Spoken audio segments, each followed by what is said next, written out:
श्री कृष्णा, राधे राधे। स्वागत है आप सभी का मेरे YouTube चैनल में। कैसे हैं आप सभी दोस्तों? आशा करती हूँ कि आप सभी कुशल मंगल होंगे। आज मैं आपके सामने पुत्रदा एकादशी व्रत की कथा लेकर आई हूँ। तो चलिए दोस्तों, कथा आरंभ करने के पहले आप सभी से मेरा विनम्र निवेदन है कि यदि आप लोग मेरे चैनल में आए तो मेरे चैनल को सब्सक्राइब जरूर कर लीजिए।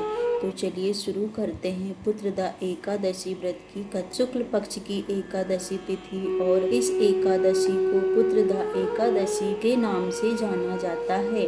कुछ स्थानों पर इसे पुत्रदा 11 के नाम से भी जाना जाता है। एकादशी का व्रत करने एवं कथा सुनने से देवतुल्य संतान की प्राप्ति होती है तथा मनुष्यों को वैकुंठ लोक मिलता है एवं तुलसी दल अर्पण करने से सब पाप नष्ट हो जाते हैं। तो आज मैं आपको सुना रही हूँ पुत्रदा एकादशी की बड़ी दुर्लभ कथाएं। किंतु एक बार विशेष ध्यान रखिएगा, इन कथाओं को पूरा सुनने से ही समस्त मनोकामना पूर्ण होती है। कथाओं को आधा अधूरा सुनने से पूर्ण फल की प्राप्ति नहीं होती है। तो आइए बड़ी श्रद्धा और प्रसन्न चित्त मन से इन कथाओं को सुनते हैं। एकादशी हो के महत्तम का आनंद लेते हुए धनुर्धर अर्जुन ने भगवान श्री कृष्ण से कहा, प्रभु यह कल्याणकारी और महापुण्यदायी कथाएं सुनकर मेरे मन में आनंद की सीमा नहीं है और मेरी जिज्ञासा बढ़ती जा रही है। हे कमल नयन, अब मुझे श्रावण माह के शुक्ल पक्ष की एकादशी की कथा सुनाने की कृपा करें। इस व्रत को करने से किस फल की प्राप्ति होती है?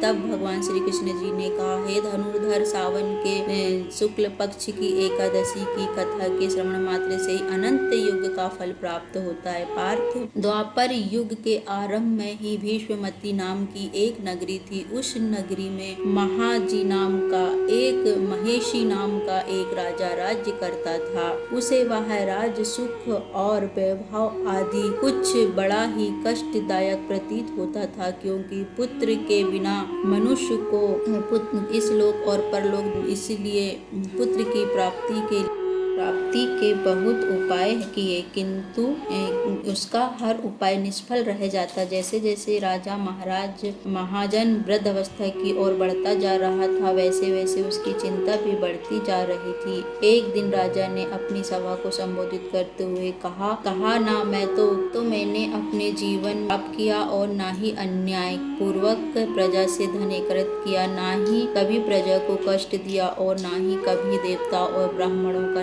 निरादर किया। हे मुनि, प्रजा का सदैव अपने पुत्र की तरह पालन किया है, कभी किसी से ईर्ष्या भाव नहीं किया, सभी को एक समान समझा है। मेरे राज्य में कानून भी ऐसे नहीं है जो प्रजा में अनावश्यक डर उत्पन्न करें। इस प्रकार धर्म युक्त राज्य करने पर भी मैं इस समय अत्यंत कष्ट पा रहा हूँ। इसका कारण क्या है, मेरी समझ में कुछ नहीं आ रहा है। आप इस पर विचार करें, इसका क्या कारण है और क्या इस जीवन में इस कष्ट से मुक्त हो पाऊंगा। राजा के इस कष्ट के निवारण के लिए मंत्री आदि वन को गए ताकि वहां जाकर किसी ऋषि मुनि की राजा का दुख बताकर कोई समाधान पा सके। वन में जाकर उन्होंने श्रेष्ठ ऋषि मुनियों के दर्शन किए। उस वन में वायुव्रत और धर्म के ज्ञाता महर्षि लोमस भी रहते थे। वे सभी जन महर्षि लोमस के पास गए। उन सब ने महर्षि लोमस को दंडवत प्रणाम किया और उनके सम्मुख बैठ गए। महर्षि के दर्शन से सभी को बड़ी प्रसन्नता हुई और सबने महर्षि लोमस से प्रार्थना की, हे देव, हमारे अहोभाग्य की हमें आपके दर्शनों का सौभाग्य प्राप्त हुआ। मंत्री की बात सुनकर लोमस ऋषि ने कहा, हे मंत्री भर, आप लोगों की विनम्रता और सत्य व्यवहार से मैं अति प्रसन्न हूँ। आप मुझसे अपने आने का प्रयोजन कहें, मैं आपके कार्य को अपने सामर्थ्य के अनुसार अवश्य ही करूँगा, क्योंकि हमारा शरीर ही परोपकार के लिए बना है।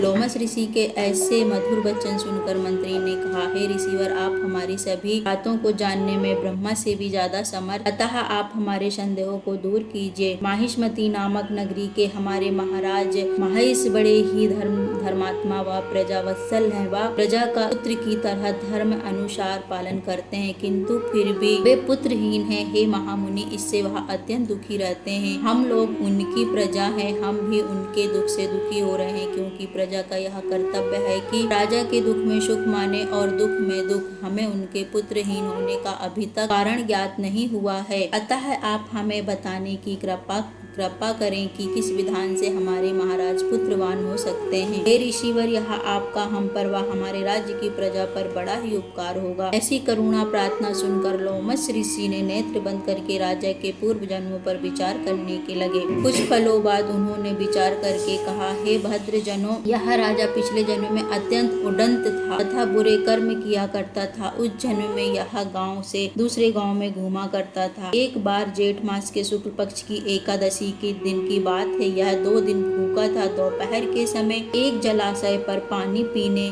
एक गाय उस स्थान पर उस समय ब्याई हुई एक गाय जल पी रही थी। राजा ने उसको प्यासी ही भगा दिया और स्वयं जल पीने लगा। हे श्रेष्ठ पुरुषों, इसीलिए राजा को यह कष्ट भोगने पड़ रहे हैं। एकादशी के दिन भूखा रहने का फल यह हुआ कि इस जन्म में यह राजा और प्यासी गाय को जलाशय से भगाने के कारण पुत्रहीन है। यह जान सभी सभासद प्रार्थना करने लगे। हे ऋषि श्रेष्ठ, शास्त्रों में ऐसा लिखा है कि पुण्य से पाप नष्ट हो जाते हैं, अतः कृपा करके आप हमें कोई ऐसा उपाय बताइए जिससे हमारे राजा के पूर्व जन्म के पाप नष्ट हो जाएं और उन्हें पुत्र रत्न की प्राप्ति हो। महाशदों की प्रार्थना सुनकर लोमश मुनि ने कहा, यदि तुम सब श्रावण मास के शुक्ल पक्ष की पुत्रदा एकादशी का व्रत और रात्रि जागरण करो और उस व्रत का फल राजा के निमित्त कर दो तो तुम्हारे राजा के यहाँ पुत्र उत्पन्न होगा। राजा के सभी कष्टों का नाश हो जाएगा। इस उपाय को जानकर मंत्री सहित सभी ने महर्षि को कोटि कोटि धन्यवाद दिया तथा उनका आशीर्वाद लेकर अपने राज्य में लौट आए। तदुपरांत उन्होंने लोमश ऋषि की आज्ञा अनुसार पुत्रदा एकादशी का विधान पूर्वक उपवास किया और द्वादशी को उसका फल राजा को दे दिया। इस पुण्य के प्रभाव से रानी ने गर्भ धारण किया